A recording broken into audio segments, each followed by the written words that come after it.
Alijua ni kitu rahisi kufanya kazi Mochwali, lakini hakutana na mazito.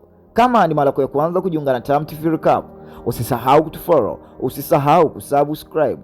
Picha yetu inaanza ikituonyesha maiti imelala, na huyu hapa ni dada Rebecca. Leo ni siku yake ya kwanza kufanya kazi Mochwali, na hapa yupo katika majaribio na anasimamiwa na mkuu wake wa kazi. Dada akiwa yupo katika majaribio, na dada alionyesha ushapu ambao sio wa kawaida. Yaani hapa akiutengeneza mwili wa marehemu ambao kinywa chake kilikuwa kifungi, yaani mdomo ulikuwa uko wazi, na dada hapa akawa analekebisha kinywa kile kiweze kufunga. Raymond ambao ni mkuu wa kitengo hiki alivutiwa sana na utendaji wa huyu dada, na akatoa ripoti kwa wakubwa zake kwamba huyu dada tayari amepita, na kwa kuwa dada huyu amechaguliwa na mkuu wa kitengo, basi hakuna tena kipingamizi kingine. Raymond alimwambia chukua huo mwili utie moja kwa moja katika jokofu la kuchomea moto, na ikimalizika na hapo uje ofisini tuyajenge, uje ofisini tukueleze namna gani ya kufanya. Dada akafanya kanuni zote na sheria zote na kufanya maandalizi yote na kumaliza hapa kufanya usafi wa yule marehemu tayari ambao amemzika. Lakini ghafla hapa anafungua mlango ambao anamwona Raymond anatoka. Ambia bwana, nilikusaka kule ofisini nikawa sikuone, kwa hiyo nikapata wasiwasi na kufungua huu mlango ama kugonga. Raymond akamwambia hakuna shida wala hakuna ulichokikosea. Basi walipokuja hapa ofisini, Raymond alimwambia hakika kazi umepata, na nimekuchagua wewe uwe mfanyaji kazi usiku tu, mchana nitakuwa mwenyewe, ila usiku naomba uwe wewe, na kama umekubaliana na hilo tutakupa mshahara mara 2. Dada Rebecca alijisikia raha sana baada ya kupata habari hiyo, na akamwambia hakika nitafanya kazi yangu kwa bidii tofauti na leo. Raymond akamwambia basi mkono hapa wa asante na mkono hapa wa hongera, basi tukutane jioni uanze kazi rasmi. Dada Rebecca alirudi nyumbani na nyumba yake, kwa kuwa yeye anaishi mwenyewe, kwa kuwa baba yake mzazi alishafariki. Na usiku ulipofika, Rebecca aliwajili tena kazini. Alipowasili tena kazini, Rebecca aliangalia katika notebook kitu gani ambacho ameachiwa, na alipoangalia vizuri alikuta kwamba ameachiwa leo kuna miili 3 tu ambayo inabidi aiandae na ifanyie mpango wa kwenda kuuzika kwa kuchoma moto. Rebecca alichukua mwimbo mdogo wa kuiweka akili yake sawa, na redio ikianza kupiga muziki, na yeye huku akiendelea kutengeneza mwili kwa ajili ya kwenda kuuzika. Rebecca akiwa na uandaa mwili hapa na kufanya process zote, lakini ajabu mwili unafungua jicho, yaani mwili unarudi tena katika uhai. Rebecca alikuwa yuko busy wala hakuona kile kitendo. Basi yeye aliendelea kufanya kanuni zote na njia zote ambazo inabidi auandae mwili wa mtu ambao tayari umeshakufa, na alipomaliza aliuchukua ule mwili na kutia katika tanuri ama jokofu la moto, na mwili ule uliendelea kusambaratika taratibu. Rebecca alirudi hapa kwa kuwa ni uchovu wa yeye peke yake. Alipokea simu kwanza, na hakuwa mtu mwingine ambaye alikuwa anampigia ile simu, bali alikuwa ni Mr. Raymond. Alimwambia bwana, vipi, unaendeleaje na kazi? Dada Rebecca alimwambia hakika niko visafi na salama, nimeshamaliza mwili wa kwanza. Lakini hapa Raymond anaonekana anachola michoro tofauti ndani ya mwili wake, na hatujajua michoro hiyo ni michoro ya aina gani. Upande hapa tunamwona Rebecca akiendelea na kazi yake kiufasaha, lakini ghafla umeme unakatika. Rebecca alipata hofu kidogo, lakini alichukua karatasi na kuwasha moto na kuendelea kutazamia na kujua nini chanzo ambacho kimefanya umeme umekatika. Lakini ajabu, huu mwili ambao ulikuwa umeshakufa nao kama ulipata tena uhai. Rebecca akuona lile swala na ule akauchukua na akautia moto. Sasa hapa umebakia mwili mmoja tu leo, kwa kuwa miili 2 tayari ashaichoma moto, na miili ile 2 ilikuwa na miujiza. Lakini tena hapa aliporudi katika ile corridor na kuacha ni mwili, ajabu mwili unaangalia, mwili umerudi tena katika uhai. Dada akiwa anashughulikia ile sauti ambayo anaisikia, lakini kwenye corridor hapa ajabu kwa mbali aliona macho mekundu na mtu amevaa nguo mpaka chini, na ule mtu haonekani vizuri. Rebecca hakuogopa kwa kuwa anajua mambo ya Mochwali, na kama mimi ningesharudi nyumbani, lakini dada huyu aliendelea na kazi. Yana maana dada huyu hofu hana, yani kama kuna nguvu za ajabu, lakini anarudi ule mwili wa yule mtu hauoni. Rebeka alisikia simu inaita, na alipopokea simu alikuwa mtu ambaye anamlaumu kwa kifo. Rebeka alikata ile simu. Rebeka alipokea simu nyingine.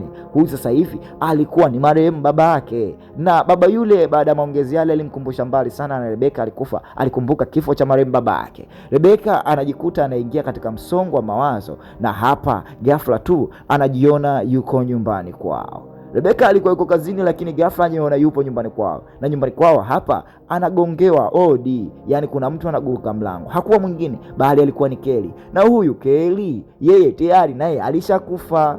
Rebeka anamwambia, we Kelly, we tayari ulishakufa, sawa ni rafiki yangu, lakini nakumbuka tayari ulishakuzika. Wewe ni nani sasa? Rebeka haelewi kinachoendelea. Kelly ana force. Rebeka kaona itakuwa ni mizimu, ikabidi ajitetee kwa Kelly. Kelly kila akijitahidi kumwelekeza, Rebeka anashindwa kumwelewa, yani kama kuna nguvu ilimuingia na ikaanza kupambana na huyu mzimu ulokuja, ama huyu mtu ambaye tunamuona sisi, lakini inasadikika huyu Kelly ameshakufa. Rebeka kwa hofu na kwa taaluki, lakini hapa inapigwa tena simu, na simu anapokea ni Raymond, anamwambia haraka iwezekanavyo naomba urudi maabara, rudi kule Montreal, ndiyo sehemu salama. Rebeka anamwambia, inakuaje wewe, umejua kitu gani ambacho kinaendelea? Anamwambia, hakuna nisichokijua kwa kweli, rudi haraka, hiyo mizimu itakusumbua. Umeelewa? Kwa hiyo Rebeka anashuka taratibu na haraka kwenda huko Montreal, na hapa akiwa yuko barabarani, na alipofika hapa Raymond anamwambia, hakika hiyo ni mizimu ambayo inasumbua yoyote ambaye atatoka mbali na Montreal, na hapa kuna utaratibu inabidi ufate, na inabidi kuna sheria za Montreal ufate. Ina maana watu wengi wa Montreal tunasadikika akili zetu haziko sawa, lakini kwa kuwa tunaona miujiza, tunaona nafsi za roho za watu, na ukitaka ukae hapa, umeona hizi nembo nazokupa, inabidi uziangalie na inabidi zikupate na uwe nazo kama mimi jinsi nilivyokuwa nazo. Hapa usingizi unamchukua, na Rebeka anajiona hapa anaanza kufanya tukio kubwa ama tukio baya kwa Dr. Raymond. Raymond anafungua kifua chake na dada Rebeka anarudi nyuma, yani kwa maana kama kuna nguvu ambayo imemsukuma. Inasadikika Rebeka sasa kuna mzimu ambao anataka kuchukua nafsi yake, ama kuna mzimu ambao anataka mwili wa Rebeka. Raymond alimfungia Rebeka hapa kwa sababu anahisi atamdhuru, na Rebeka hapa anaambiwa ucontrol huo mwili wa shetani ambao uko ndani ya mwili wako, la sivyo huo mwili unachukua nafsi yako.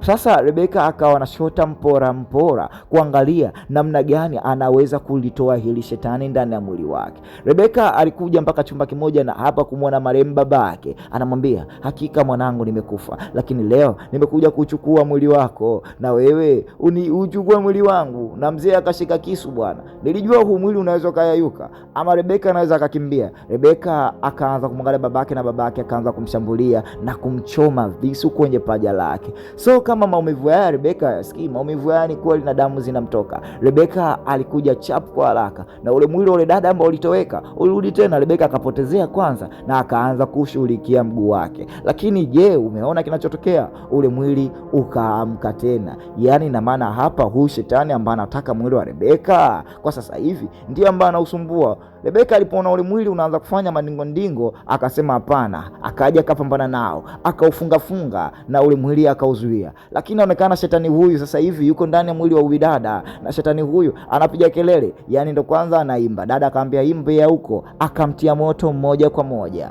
na dada hakujali. Ina maana kama kuna nguvu iko ndani ya mwili wake Rebeka ambao si ya kawaida. Rebeka alipokea tena simu na kupata maelekezo kutoka kwa Raymond. Alimwambia, ingia huko basement ambao ulipona mimi nimeingia siku fulani, nenda kuna mkanda utakuelekeza jinsi gani ya kutoa hizo nguvu za huyo shetani ambaye anakusumbua. Jamaa alimwelekeza bila choyo yoyote, na alimwelekeza bila lomba yoyote. Ina maana Rebeka nusu binadamu, na kama nusu ana malaika wa heri ambao anamsaidia. Maana Raymond huyu haeleweki, maana Raymond anaonekana anampa msaada, maana Raymond anaonekana anafanya hivi, maana Raymond, lakini Raymond hapo anaonekana hayuko eneo la kazi. Lakini Raymond anamwambia mimi kila kitu hapo nilipo nakishuhudia, hakika ingia chini basement na utapata msaada. Dada aliingia na kuanza kupekua, kufuatilia alichoambiwa, na hapa alikutana na uo mkanda ambao unaweza ukamwelekeza. Dada bila kupoteza muda aliweka, na alimuona Raymond anamwambia, hakika utachukua hiki kitu utamwekea mtu Kufa utamwekea kifuani mwake, na hizi nembo utazikusanya moja baada ya moja katika ukuta na utaanza kusaka. Umeona ile kabati nyuma yangu? Ile kabati lina damu ya mtu ambaye utaichukua hiyo damu katika chupa kama hii hapa, na hiyo damu ukiingia ndani ya kabati utachukua huko, kwa sababu nimeshazinyonya kutokana na huyo mtu. Huyo mtu si mtu wa kawaida sana, kwa hiyo nenda kachukua tu damu. Ukishamaliza damu usishughulike naye. Dada kweli akaanza kufuatia zile njia alizoelekezwa na Mr. Raymond, na hapa akaanza kukusanya nembo moja baada ya nyingine, ili mradi aende akaitoe laana ya huo mzimu ambao unataka mwili wake. Dada alianza kukusanya nembo moja kwa moja ili mradi aende akajisafishe, na hapa alikusanya nembo zote. Alipomaliza kukusanya nembo zote, Rebeka na alianza kuingia katika kile chumba alichoambiwa ambacho atakuta damu. Hapa alikuta mwanamke analalamika, naomba unisaidie nifungulie, naomba unisaidie nifungulie. Lakini alikumbuka neno la bwana mkubwa, bwana usishughulike naye, kwanza chukua damu yako, nenda kafanye mambo yako ya kujinusuru. Na hapa akaanza kuangalia miili mingine ili mradi ikiwezekana achukue ile nafsi ya inayomsumbua aihamishie katika hii miili. Dada aliangalia alipekua na akaona mwili huu hapa ndio ambao unamfaa kufanyia ibada yake ya kutolea.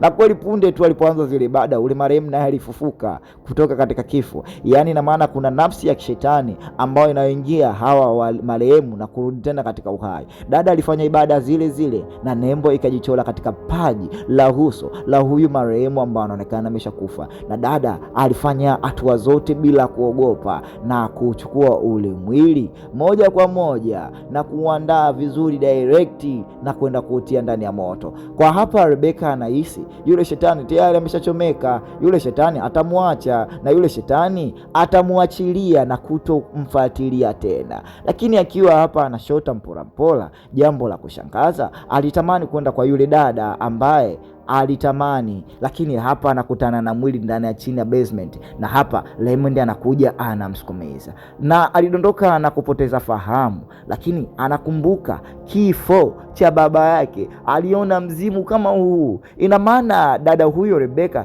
yeye ni target ya huyu shetani, yeye ni target ya huu mzimu ambao unamhangaisha, na huu mzimu ndio ambao ulimtisha baba yake na kumfanya baba yake apige kichwa chini na kupoteza maisha kwa sababu damu nyingi zilimtoka. Dada anaona mambo mengi baada ya tukio hili ama jambo hili kutokea, na anajua kama yeye ndo alikuwa target ya huu mzimu siku zote, ndio ambao wanamsumbua. Tulimwona Raymond amemsukuma, lakini sio labda ni maonyesho tu. Na dada alipokuja kumfungulia huyu mtu hakuwa mtu. Raymond alikuja hapa na zile nembo akazifungua na kuanza kumuonyesha huyu shetani, na huyu shetani alirudi moja kwa moja. Dada anaambiwa na Raymond, hakika nilikwambia chukua hizo nembo zivae, lakini wewe ulichokifanya unakijua mwenyewe. Mbona mimi nimeweka kifuani kwangu hizo nembo zote, na hizo nembo ndizo ambazo zinanisaidia hapa kufanya kazi ndani ya Mochwari, na nilikwambia jitahidi sana. Umenielewa? Inabidi uwe sana mwangalifu. Hakika hapa ni sehemu ambayo mambo mengi ya miujiza wanakutana nayo. Maana damu hizi zote ni damu za mashetani. Kwa hiyo unaweza ukahisi ni vitu vya kawaida tu, na leo asubuhi nisingewahi, basi na maana mizimu hii ingekuwa. Kwa dada yeye alijihisi usiku mzima yuko na Raymond, lakini dada kutokana yeye ndani ya mwili wake kulikuwa na malaika mzuri ambaye alikuwa anamsaidia, na Raymond alimwambia hakika una nguvu. Upande mmoja ni mtu wa kawaida, upande mwingine una nguvu ya malaika wa Mungu ambayo amekujalia. Kwa hiyo isingekuwa hiyo nguvu ya malaika, hii mizimu tayari ingekusababishia mauti, kwa sababu watu wengi walokuja hapa wameangamia, kwa sababu watu wengi walokuja hapa wameshakufa. Ndio maana hapa Mochwari hii inafanya kazi peke yangu, lakini kwa ufanyaji wako wewe kazi na mpaka asubuhi ya leo umefika, hakika hii ndio sehemu yako salama ya kufanyia kazi. Dada anamwambia hakika kama kazi nyenye ndio hiyo Mr. Raymond, mimi siwezi, na huo mshahara ulioniahidi nitalipwa mara 2 mara 3. Hapana tena, huo mshahara baki nao wewe. Raymond anamwambia usijali, na kama utaacha kazi hapa, hiyo mashetani au mizimu haitakuacha, lakini ukiendelea kukaa hapa ni sehemu yako salama, kwa kuwa wewe una nguvu na miujiza. Dada hakutaka kuliamini lile swala, akataka kuthibitisha kauli ya mzee Raymond. Je, hiyo mizimu itaendelea kumfuata na akamwambia, hakika wewe maisha yako inabidi sasa hivi yawe mochwali kama mimi jinsi alivyo. Na dada alibisha, na alipotoka nje dada amini anaona kile kiumbe ama mzimu unamsubiri, akaona isiwe tabu sasa. Dada kwa uoga akaona isiyo shida hii jamani, acha nirudi nikaendelee kufanya kazi mochwali. Wanangu, picha yetu inaishia hapo. Kama ni mara ya kwanza kujiunga nasi, basi usisahau kutufollow.